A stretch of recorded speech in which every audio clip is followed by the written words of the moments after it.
اعوذ باللہ من الشیطان الرجیم بسم اللہ الرحمن الرحیم۔ السلام علیکم معزز ناظرین، آج کا مسئلہ یہ ہے کہ بچے کی پیدائش کے بعد کب تک عورت کے ساتھ ہم بستری کر سکتے ہیں، کتنے دنوں تک عورت سے ہم بستری کرنا جائز ہے؟ تو معزز ناظرین، اس کا جواب یہ ہے کہ شریعت نے جو تعداد دنوں کی بتائی ہے وہ ہیں حالت نفاس کے دنوں کے اندر۔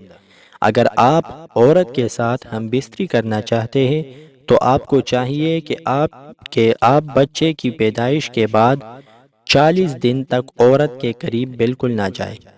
اس کے بعد آپ عورت کے قریب جا سکتے ہیں۔ شریعت مطہرہ نے اس کی اجازت دی ہے۔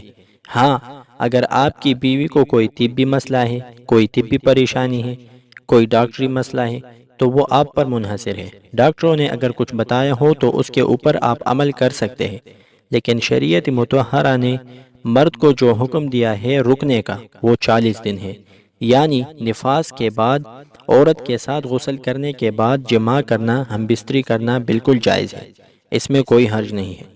میرے عزیزو، اگر آپ کو یہ ویڈیو فائدہ مند لگی ہو تو اس طرح کی مزید ویڈیوز کے لیے چینل کو سبسکرائب اور ویڈیو کو لائک کریں۔ ملتے ہیں اگلی ویڈیو میں۔ اللہ حافظ۔